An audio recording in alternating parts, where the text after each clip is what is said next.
നമസ്കാരം കുഞ്ഞുങ്ങളെ, നിങ്ങൾക്ക് എല്ലാവർക്കും സുഖമാണോ? എല്ലാവരും ഇന്നത്തെ ക്ലാസ്സിന് തയ്യാറാണോ? നിങ്ങളുടെ എല്ലാവരുടെയും വീട്ടിൽ പൂന്തോട്ടമുണ്ടോ?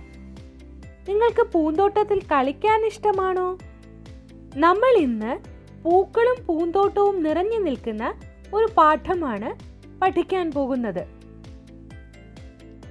ഓസ്കാർ വൈൽഡ് എന്ന ഐറിഷ് എഴുത്തുകാരന്റെ സെൽഫിഷ് ജയന്റ് എന്ന കഥയെ അടിസ്ഥാനമാക്കി രചിച്ച വസന്തം വന്നപ്പോൾ എന്നതാണ് പാഠഭാഗം. നമുക്കിനി കഥ കേൾക്കാം. വസന്തം വന്നപ്പോൾ. അതൊരു വലിയ പൂന്തോട്ടമാണ്. പച്ചപ്പട്ട് വിരിച്ചതുപോലുള്ള പുല്ല്, അവയ്ക്കിടയിൽ കൊച്ചു കൊച്ചു പൂക്കൾ, തലയുയർത്തി നിൽക്കുന്ന പീച്ച് മരങ്ങൾ, പിങ്ക് നിറത്തിലുള്ള പൂക്കൾ കൊണ്ട് അവ മൂടിയിരിക്കുന്നു. പൂക്കൾക്ക് ചുറ്റും പാറിക്കളിക്കുന്ന പൂമ്പാറ്റകൾ, മൂളി പറക്കുന്ന വണ്ടത്താന്മാർ, പഴങ്ങൾ തിന്ന് പാട്ടുപാടുന്ന കിളികൾ.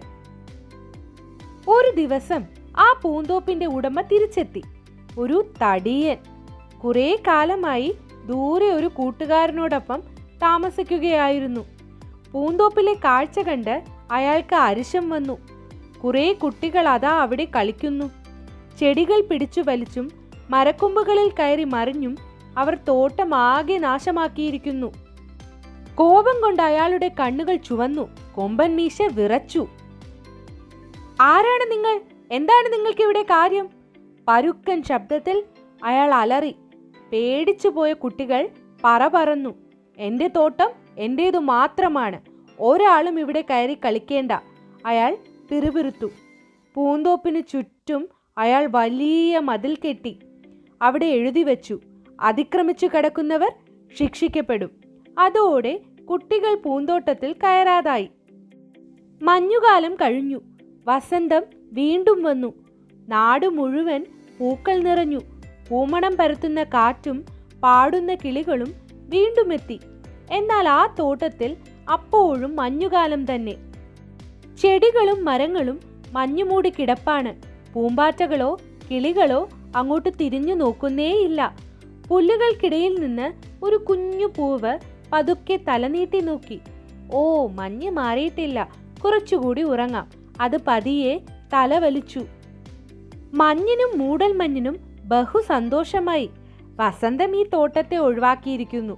വർഷം മുഴുവൻ നമുക്കിവിടെ സുഖമായി കഴിയാം, അവർ ഉറപ്പിച്ചു. മഞ്ഞ് വെളുത്ത കുപ്പായം കൊണ്ട് പുല്ലെല്ലാം മൂടി മറച്ചു.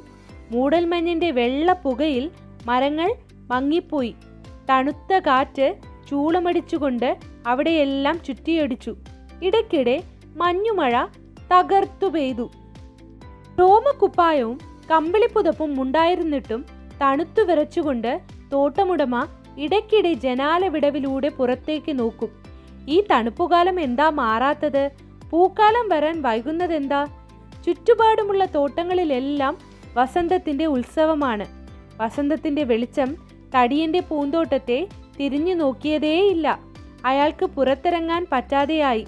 എപ്പോഴും വീടിനുള്ളിൽ മൂടിപ്പുതച്ചു ഉറക്കം തന്നെ. വേറെ ഒന്നും ചെയ്യാനില്ല. ഒരു ദിവസം രാവിലെ മധുരമുള്ള ഒരു പാട്ട് കേട്ടുകൊണ്ടാണ് അയാൾ ഉറക്കമുണർന്നത്. കിളിയുടെ പാട്ട്. എത്രയോ കാലമായി കേൾക്കാതിരുന്ന ശബ്ദം. നമുക്കിനി പാഠത്തിന്റെ ഇതുവരെയുള്ള ആശയം നോക്കിയാലോ? അപ്പോൾ പാഠഭാഗത്തിന്റെ ആദ്യം ഒരു പൂന്തോട്ടത്തെക്കുറിച്ച് പറയുന്നുണ്ടല്ലേ? ഒരു വലിയ പൂന്തോട്ടം. അവിടെ എന്തെല്ലാം ഉണ്ട്? പച്ചപ്പട്ട് വിരിച്ചതുപോലുള്ള പുല്ല്, അവയ്ക്കിടയിൽ കൊച്ചു കൊച്ചു പൂക്കൾ, പിന്നെയോ തലയുയർത്തി നിൽക്കുന്ന പീച്ച് മരങ്ങൾ. പീച്ച് മരങ്ങളിൽ എങ്ങനെയുള്ള പൂക്കളാണ്? ഏത് നിറത്തിലുള്ള പൂക്കളാണ്? പിങ്ക് നിറത്തിലുള്ള പൂക്കൾ. പൂക്കൾക്ക് ചുറ്റും പാറിക്കളിക്കുന്ന പൂമ്പാറ്റകൾ, മൂളിപ്പറക്കുന്ന വണ്ടത്താന്മാർ, അതുപോലെ തന്നെ പഴങ്ങൾ തിന്ന് പാട്ടുപാടുന്ന കിളികൾ. ഒരു ദിവസം കുട്ടികൾ പൂന്തോട്ടത്തിൽ കളിച്ചുകൊണ്ട് നിന്നപ്പോൾ എന്ത് സംഭവിച്ചു? ആ പൂന്തോട്ടത്തിന്റെ ഉടമ തിരിച്ചെത്തി. നല്ല തടിയുള്ള ഒരാളായിരുന്നു അദ്ദേഹം. തന്റെ പൂന്തോട്ടത്തിൽ കയറി കുട്ടികൾ കളിക്കുന്നത് കണ്ട് അദ്ദേഹത്തിന് അരിശം വന്നു. അരിശം ദേഷ്യം. അദ്ദേഹം കുട്ടികളെ വിരട്ടി ഓടിച്ചു. എന്നിട്ട് എന്തു പറഞ്ഞു? എൻ്റെ തോട്ടം എൻ്റേതു മാത്രമാണ്, ഒരാളും ഇവിടെ കയറി കളിക്കേണ്ട. അതുപോലെ അന്ന് തന്നെ പൂന്തോട്ടത്തിന് ചുറ്റും വലിയ മതിൽ കെട്ടി. അതിക്രമിച്ചു കടക്കുന്നവർ ശിക്ഷിക്കപ്പെടും എന്ന് എഴുതി വയ്ക്കുകയും ചെയ്തു.